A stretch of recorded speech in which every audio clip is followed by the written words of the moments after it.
There is a traditional convention in international politics. Presidents and prime ministers usually don't interfere in other countries' affairs. Well, unless you're a US Democrat or Joe Biden.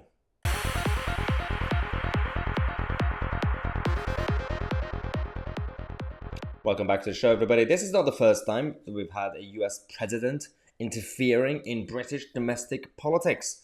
This is absolutely fascinating how the US Democrats, who love to go around the world, police the world, interfere in other countries' affairs. Look at what they've done from Carter to Obama and now Joe Biden when it comes to the history of America in interventions in Iran and in the Middle East. Not only that, Barack Hussein Obama, who came out during the 2016 EU referendum and interfered in British politics by listening to David Cameron and Number 10 Downing Street, they gave him a line. He came on TV and said, if you vote for Brexit, then your trade deal with America, you will be back of the queue. Where we discovered, well, as we guys know, we all know, Americans don't say queue, Americans say line. But he said back of the queue because he was just basically reading what Number 10 gave to him. And this is absolutely disgusting. Right now, Joe Biden, I'm surprised he actually remembered his lines. He was too busy going around buying ice cream and all that stuff. He loves his ice cream, as you guys know. And he was asked about Liz Truss's budget and the tax cuts. And the Liz Truss's tax cuts were similar to Donald Trump's tax cuts. President Trump, did radical tax cuts, and they actually worked because there was no coup against him at the time. The GOP were behind President Trump. The Liz Truss's budget massively failed because she didn't know how to sell it, and there was a coup. There was no unity in the party. So the chaos that you see is because of the U-turn, not because of the budget itself. But Joe Biden was asked, what do you think? Do you think it was a mistake, or do you think it was a good idea? Usually presidents and prime ministers say, it's none of my business. Not Joe. Well, it's predictable. I mean, I wasn't the only one that thought it was a mistake. Yeah. But look, she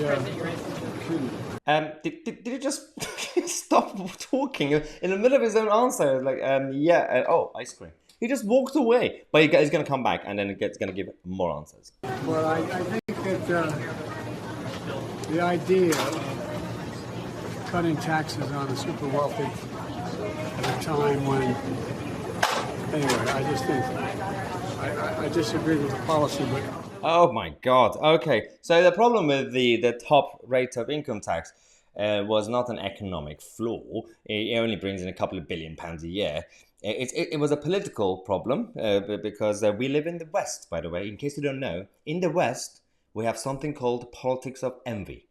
So regardless of logic, regardless of people's brains, regardless of the fact that, for example, if you give a tax cut to the rich, it's not going to affect the budget. It's not going to take away people's money for the NHS or the welfare system. It doesn't affect any of that.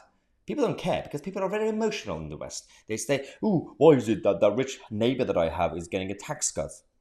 Well, everybody's getting a tax cut, by the way, because the whole income tax, including the lower income and middle income, we're also getting a tax cut. And in case you don't know, by getting rid of the top rate of income tax, which again didn't exist until Gordon Brown, even Blair didn't have it, doesn't really do anything. You cut it, you actually get these so-called evil rich people. If these people are not savers, they are spenders. They would use that money to either buy ridiculous expensive stuff, which has VAT on it. That's, 20% on it? That's already tax. Or they will invest. So, but you can't talk about that. You can't defend capitalism because people are like, well, but I'm suffering. I'm cold in my house. That's not the fault of that rich person. That's the fault of the politicians. The whole system is a circus run by clowns. And you have to target the politicians who have ruined this country in the name, and we're going hand in hand with corporations and corporatism and big government ruining this country, and you're going after Elon Musk. Now, as an example, obviously, a British Elon Musk, like Lord Sugar, for example. I don't know.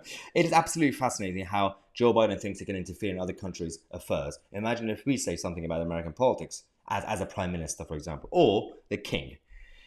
Oh dear God. Let's take a quick break. We're going to come back and we're going to tell you about what's going on with Jeremy Hunt and energy policy, because our energy bills are going to become even more expensive under Jeremy Hunt as Chancellor, expected to get to £5,000 per household.